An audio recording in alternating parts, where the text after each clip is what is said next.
नमस्कार विद्यार्थी बंधू आणि भगिनींनो, इयत्ता 11वी कला आणि वाणिज्य विषय अर्थशास्त्र. अर्थशास्त्र या विषयातील प्रकरण नंबर 1, अर्थशास्त्रातील मूलभूत संकल्पना या प्रकरणाविषयीची आपण माहिती पाहत आहोत. पाठीमागच्या व्हिडिओमध्ये शास्त्र म्हणजे काय आणि शास्त्राच्या ज्या 2 प्रमुख प्रकार आहेत त्यामध्ये नैसर्गिक शास्त्र आणि सामाजिक शास्त्राविषयीची आपण पाठीमागच्या व्हिडिओमध्ये माहिती पाहिलेली होती. त्याच्याही पुढे गेलो तर आपण त्या ठिकाणी अर्थशास्त्राचा अर्थ आपण पाहिलेला होता की अर्थशास्त्र हे एक सामाजिक शास्त्र आहे. कारण अर्थशास्त्रामध्ये मानवी वर्तनाच्या आर्थिक वर्तणुकीचा अभ्यास प्रामुख्याने अर्थशास्त्रामध्ये केला जातो. म्हणून अर्थशास्त्र हे एक सामाजिक शास्त्र आहे. अर्थशास्त्र हा जो शब्द आहे हा शब्द एका ग्रीक शब्दापासून तयार झालेला आहे. तो ग्रीक शब्द आयकोनोमिया नावाच्या शब्दापासून अर्थशास्त्र या शब्दाची निर्मिती झालेली आहे. आणि आयकोनोमिया या शब्दाचा मराठीत अर्थ आहे कौटुंबिक व्यवस्थापन. कौटुंबिक व्यवस्थापन असा अर्थशास्त्राचा प्रामुख्याने अर्थ घेतला जातो. पॉल सॅम्युएल्सन यांनी अर्थशास्त्राचं वर्णन अर्थशास्त्र ही सामाजिक शास्त्राची राणी आहे असं म्हटलेलं आहे. कारण अर्थशास्त्र हे मानवाच्या आर्थिक वर्तणुकीच्या अभ्यासाशी निगडित आहे. या शास्त्रातून मानव आपल्या अमर्याद गरजा, मानवी गरजा ह्या अमर्याद असतात आणि गरजा पूर्ण करणारी जी साधनं असतात ती साधनसामुग्री ही मर्यादित असते. म्हणजेच मानव आपल्या अमर्याद गरजा मर्यादित साधनांच्या माध्यमातून कशा प्रकारे पूर्ण करतो याचा अभ्यास प्रामुख्याने अर्थशास्त्रामध्ये केला जातो. आणि अशा प्रकारच्या ह्या अर्थशास्त्राच्या वेगवेगळ्या अर्थशास्त्रज्ञांनी केलेल्या ज्या व्याख्या आहेत त्या व्याख्यांची माहिती आपल्याला आज पाहायची. त्यामध्ये एक ॲडम स्मिथ यांची संपत्ती संबंधित अर्थशास्त्राची व्याख्या, म्हणजे ॲडम स्मिथ नावाच्या अर्थशास्त्रज्ञाने संपत्ती विषयक अर्थशास्त्राची व्याख्या केलेली आहे. ॲडम स्मिथ यांना सनातनवादी अर्थशास्त्रज्ञ म्हणून ओळखलं जातं. सनातनवादी अर्थशास्त्रज्ञ म्हणजे जुन्या काळातील अर्थशास्त्रज्ञ. म्हणजेच सनातन संप्रदायाचा जर विचार केला तर सनातन संप्रदाय हा 18व्या शतकामध्ये जे अर्थशास्त्रज्ञ होऊन गेले ते अर्थशास्त्रज्ञ हे सनातनवादी अर्थशास्त्रज्ञ म्हणून ओळखले जातात. म्हणजे ॲडम स्मिथ यांना सनातनवादी अर्थशास्त्रज्ञ म्हणून ओळखलं जातं. तसेच ॲडम स्मिथ नावाचे अर्थशास्त्रज्ञांना त्या ठिकाणी अर्थशास्त्राचे जनक असं देखील म्हटलं जातं. बऱ्याच वेळा 1 मार्कासाठी प्रश्न विचारला जातो की अर्थशास्त्राचे जनक टिंबटिंब यांना म्हणतात. तर अर्थशास्त्राचे जनक ॲडम स्मिथ यांना म्हणतात. आणि ॲडम स्मिथ नावाच्या अर्थशास्त्रज्ञाने अर्थशास्त्राची संपत्ती विषयक व्याख्या 1776 मध्ये प्रकाशित केलेल्या राष्ट्राची संपत्ती and inquiry into the nature and causes of the wealth of nations, म्हणजेच ॲडम स्मिथ नावाच्या अर्थशास्त्रज्ञाने 1776 मध्ये राष्ट्राची संपत्ती नावाचा एक ग्रंथ लिहिला. आणि त्या राष्ट्राची संपत्ती नावाच्या ग्रंथामध्ये त्यांनी अर्थशास्त्राची अतिशय सोपी अशी व्याख्या सांगितली. काय व्याख्या सांगितली? ॲडम स्मिथ यांच्या मते अर्थशास्त्र हे संपत्तीचे शास्त्र आहे. अतिशय सोपी अशी व्याख्या ॲडम स्मिथ नावाच्या अर्थशास्त्रज्ञाने सांगितलेली आहे. आणि ती व्याख्या सहजासहजी आपली पाठ होऊ शकते. अर्थशास्त्र हे संपत्तीचे शास्त्र आहे किंवा संपत्तीचा अभ्यास करणारे शास्त्र म्हणजे अर्थशास्त्र होय, अशी ॲडम स्मिथ नावाच्या अर्थशास्त्रज्ञाने संपत्तीविषयक व्याख्या केलेली आहे. आणि अशा प्रकारच्या ह्या ॲडम स्मिथ यांच्या व्याख्येचे काही महत्त्वाचे मुद्दे त्या ठिकाणी दिलेले आहेत. त्यामध्ये पहिला मुद्दा आहे निर्हस्तक्षेपाचे धोरण. निर्हस्तक्षेपाचे धोरण म्हणजे सरकारचा देशाच्या अर्थव्यवस्थेमध्ये कुठल्याही प्रकारचा हस्तक्षेप नसतो. त्याला आपण निर्हस्तक्षेपाचे धोरण असं म्हणतो. आणि हस्तक्षेपाचे धोरण म्हटलं की देशाच्या अर्थव्यवस्थेमध्ये सरकारचा हस्तक्षेप असतो. आणि निर्हस्तक्षेपाचे धोरण म्हणजे देशाच्या अर्थव्यवस्थेमध्ये सरकारचा कुठल्याही क्षेत्रामध्ये किंवा कुठलाही हस्तक्षेप नसतो. त्यांच्या व्याख्येचं दुसरं वैशिष्ट्य आहे भांडवल आणि संपत्तीचा साठा. म्हणजे देशाच्या अर्थव्यवस्थेमध्ये सरकारने मोठ्या प्रमाणामध्ये भांडवलाचा आणि संपत्तीचा साठा केला पाहिजे, भांडवलाची निर्मिती केली पाहिजे. आर्थिक घडामोडीमध्ये नैसर्गिक नियम अशा प्रकारचं व्याख्येचं तिसरं वैशिष्ट्य या ठिकाणी सांगितलेलं आहे. म्हणजे देशाची जी अर्थव्यवस्था आहे ती अर्थव्यवस्था नैसर्गिक नियमाप्रमाणेच चालेल, त्यामध्ये सरकारचा कुठल्याही प्रकारचा हस्तक्षेप नसेल. आणि चौथं वैशिष्ट्य त्यांच्या व्याख्येचं आहे वृद्धीच्या सिद्धांतामध्ये श्रम विभाजन या विशिष्ट पैलूला महत्त्व देण्याचं काम त्या ठिकाणी ॲडम स्मिथ यांनी अर्थशास्त्राच्या व्याख्येमध्ये केलेलं आहे. अशा प्रकारे त्या ठिकाणी ॲडम स्मिथ यांच्या व्याख्येचे महत्त्वाचे मुद्दे या ठिकाणी 4 सांगितलेले आहेत. त्याच्या पुढचा भाग आहे की तुम्हाला माहीत आहे का. तुम्हाला माहीत आहे का यावरती परीक्षेमध्ये प्रश्न विचारला जात नाही, परंतु ते तुमच्या दृष्टिकोनातून अशा चौकटीमध्ये माहिती दिलेली आहे. त्याच्या पुढची व्याख्या आहे प्राध्यापक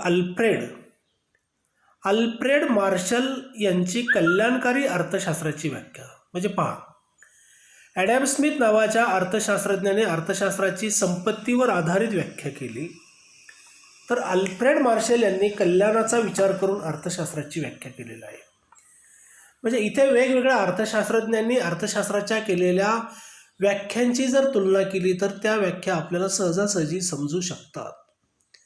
म्हणजेच ॲडम स्मिथ नावाच्या अर्थशास्त्रज्ञाने संपत्तीवर आधारित अर्थशास्त्राची व्याख्या केली, तर अल्फ्रेड मार्शल यांनी कल्याणावर आधारित अर्थशास्त्राची व्याख्या केलेली आहे. आणि म्हणून त्या ठिकाणी प्राध्यापक अल्फ्रेड मार्शल यांची कल्याणकारी अर्थशास्त्राची व्याख्या. प्राध्यापक अल्फ्रेड मार्शल यांनी कल्याणकारी अर्थशास्त्राची व्याख्या मांडण्याचं काम केलेलं आहे. ते नवसनातनवादी अर्थशास्त्रज्ञ म्हणून ओळखले जातात. नवसनातनवादी अर्थशास्त्रज्ञांचा जो कालखंड आहे तो 19व्या शतक आणि 20व्या शतकाच्या सुरुवातीचा अर्धा भाग जो आहे तो नवसनातनवादी अर्थशास्त्रज्ञांचा कालखंड म्हणून ओळखला जातो. म्हणून डॉक्टर अल्फ्रेड मार्शल हे नवसनातनवादी अर्थशास्त्रज्ञ असून त्यांनी अर्थशास्त्राची मूलतत्वे प्रिन्सिपल्स ऑफ इकॉनॉमिक्स हे पुस्तक 1890 मध्ये प्रकाशित केलं. म्हणजे अल्फ्रेड मार्शल नावाच्या अर्थशास्त्रज्ञाने अर्थशास्त्रावर आधारित एक पुस्तक लिहिलं. त्या पुस्तकाचं नाव आहे अर्थशास्त्राची मूलतत्वे. त्यालाच इंग्लिशमध्ये शब्द आहे प्रिन्सिपल ऑफ इकॉनॉमिक्स. हे पुस्तक केव्हा लिहिलं तर हे पुस्तक त्यांनी 1890 मध्ये त्यांनी ते प्रकाशित केलेलं आहे. त्या पुस्तकाचं नाव चांगलं लक्षामध्ये ठेवा. 1 मार्कासाठी बऱ्याच वेळा परीक्षेमध्ये विधान विचारलं जातं की डॉक्टर अल्फ्रेड मार्शल यांनी टिंबटिंब नावाचे पुस्तक लिहिले, असं विधान परीक्षेमध्ये विचारलं जातं. तर अल्फ्रेड मार्शल म्हटलं की त्यांच्या पुस्तकाचं नाव लगेच आपल्या डोळ्यासमोर किंवा आपल्या लक्षात आलं पाहिजे की अल्फ्रेड मार्शल यांनी अर्थशास्त्राची मूलतत्वे नावाचं पुस्तक लिहिलं. आणि ॲडम स्मिथ नावाच्या अर्थशास्त्रज्ञाने कोणतं पुस्तक लिहिलं असं जर विचारलं तर लगेच ॲडम स्मिथ नावाच्या अर्थशास्त्रज्ञाने त्या ठिकाणी राष्ट्राची संपत्ती नावाचं पुस्तक लिहिलं. हा शब्द देखील चांगला लक्षामध्ये ठेवा. आणि म्हणून त्या ठिकाणी अल्फ्रेड मार्शल यांच्या मते अर्थशास्त्र हे मानवी कल्याणाचा अभ्यास करणारे शास्त्र आहे. कारण त्यांनी अर्थशास्त्राची व्याख्या कल्याणाच्या दृष्टिकोनातून केलेली आहे. म्हणून अर्थशास्त्र हे मानवी कल्याणाचा अभ्यास करणारं शास्त्र आहे. ही व्याख्या देखील अतिशय सोपी आहे. या शास्त्रात प्राप्ती आणि आवश्यकतेनुसार उपलब्ध साधनांचा पर्याप्त वापर या संबंधित वैयक्तिक आणि सामाजिक वर्तणुकीचा अभ्यास केला जातो.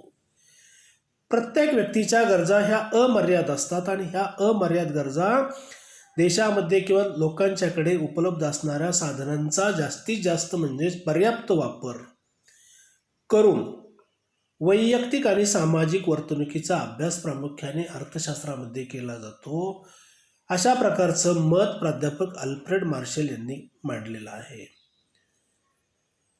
आणि अल्फ्रेड मार्शल यांच्या व्याख्येचे 4 महत्त्वाचे मुद्दे त्या ठिकाणी दिलेले आहेत.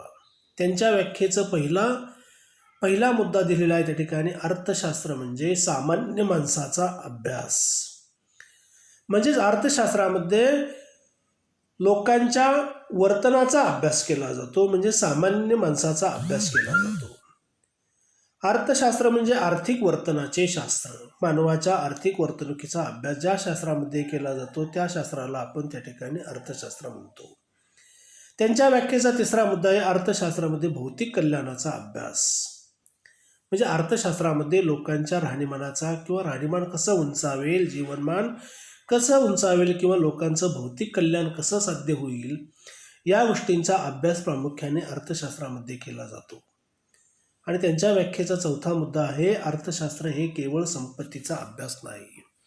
कारण ॲडम स्मिथ नावाच्या अर्थशास्त्रज्ञाने फक्त संपत्तीचा विचार करून अर्थशास्त्राची व्याख्या केली आणि अल्फ्रेड मार्शल म्हणतात की अर्थशास्त्र हे केवळ संपत्तीचा अभ्यास करणारं शास्त्र नाही, तर अर्थशास्त्र हे देशातील लोकांच्या किंवा मानवी कल्याणाचा अभ्यास करणारं शास्त्र आहे. अशा प्रकारची अल्फ्रेड मार्शल नावाच्या अर्थशास्त्रज्ञाने त्या ठिकाणी अर्थशास्त्राच्या संदर्भात व्याख्या केलेल्या आहे.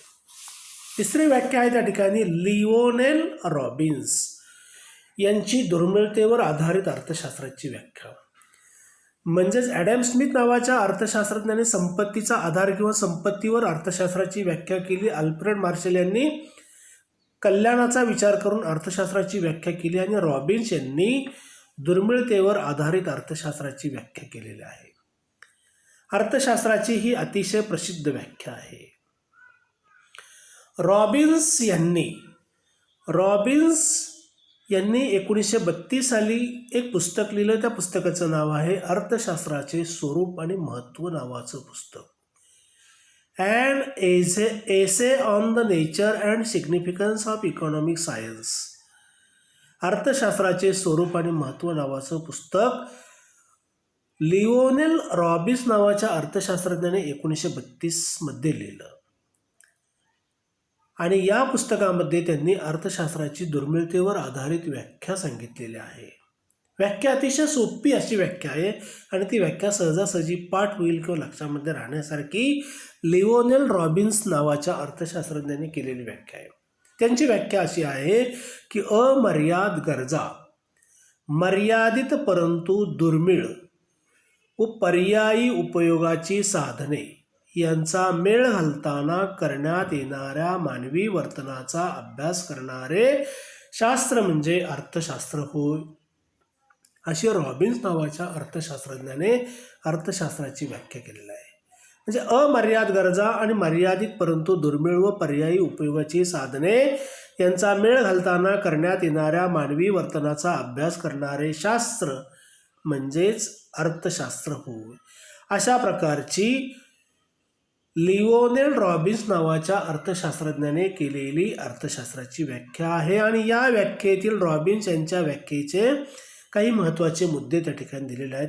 त्यामध्ये पहिला मुद्दा आहे अमर्याद गरजा किंवा साध्य म्हणजेच गरजा. म्हणजे प्रत्येक व्यक्तीची किंवा मानवाच्या गरजा ह्या अमर्याद असतात.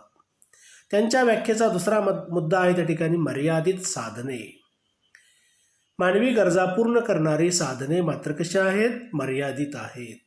गरजांचा प्राधान्यक्रम, गरजा जरी अमर्यादित असल्या तरी गरजांची सोडवणूक करताना प्रत्येक व्यक्ती त्या ठिकाणी गरजांना प्राधान्य देत असते. जास्त तीव्रतेच्या गरजा कोणत्या, कमी तीव्रतेच्या गरजा कोणत्या, म्हणजेच गरजांचा प्राधान्यक्रम आणि साधनांचे पर्यायी उपयोग. म्हणजेच मानवी गरजा पूर्ण करणारी साधने जरी मर्यादित असली तरी ती साधने पर्यायी उपयोगाची अशी साधने आहेत.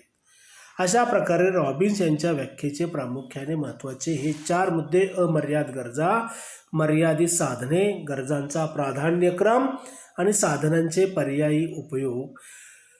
अशा प्रकारे त्या ठिकाणी ॲडम स्मिथ नावाच्या अर्थशास्त्रज्ञाने, डॉक्टर अल्फ्रेड मार्शल नावाच्या अर्थशास्त्रज्ञाने आणि लिओनेल रॉबिन्स यांनी अर्थशास्त्राच्या अशा वेगवेगळ्या अर्थशास्त्रज्ञांनी अर्थशास्त्राच्या व्याख्या सांगितलेल्या आहेत. त्याच्या पुढे आहे अर्थशास्त्राच्या शाखा. अर्थशास्त्राच्या अभ्यासाची प्रामुख्याने 2 शाखांमध्ये विभागणी केलेली आहे. त्या 2 शाखा कोणत्या? त्या 2 शाखा म्हणजे सूक्ष्म अर्थशास्त्र आणि स्थूल अर्थशास्त्र होय. सर रॅग्नर फ्रिश यांनी 1933 साली सूक्ष्म अर्थशास्त्र आणि स्थूल अर्थशास्त्र या 2 शब्दांचा सर्वप्रथम वापर केला.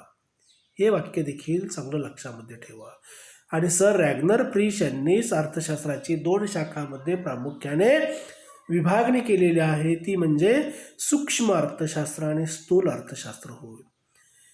सूक्ष्म अर्थशास्त्र आणि स्थूल अर्थशास्त्र हे शब्द एका ग्रीक शब्दापासून त्याची निर्मिती झालेली आहे.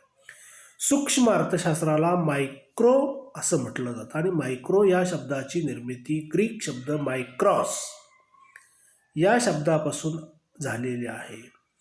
आणि स्थूल अर्थशास्त्राला इंग्रजीमध्ये मॅक्रो इकॉनॉमिक्स असे म्हणतात आणि मॅक्रो या शब्दाची निर्मिती मॅक्रॉस यापासून झालेली आहे. म्हणजे सूक्ष्म अर्थशास्त्राला इंग्रजीमध्ये मायक्रो इकॉनॉमिक्स आणि स्थूल अर्थशास्त्राला इंग्रजीमध्ये मॅक्रो इकॉनॉमिक्स असं म्हटलेलं आहे. आणि मायक्रो या शब्दाची निर्मिती ग्रीक शब्द मायक्रॉस आणि मॅक्रो या शब्दाची निर्मिती ग्रीक शब्द मॅक्रॉस यापासून झालेली आहे. आणि त्यामधील प्रामुख्याने अर्थशास्त्राच्या ज्या 2 शाखा आहेत त्यातील पहिली शाखा जी आहे ती आहे सूक्ष्म अर्थशास्त्र. सूक्ष्म अर्थशास्त्राला व्यष्टी अर्थशास्त्र असं देखील म्हटलं जातं. सूक्ष्म अर्थशास्त्रालाच अंशलक्षी अर्थशास्त्र असं देखील म्हटलं जातं.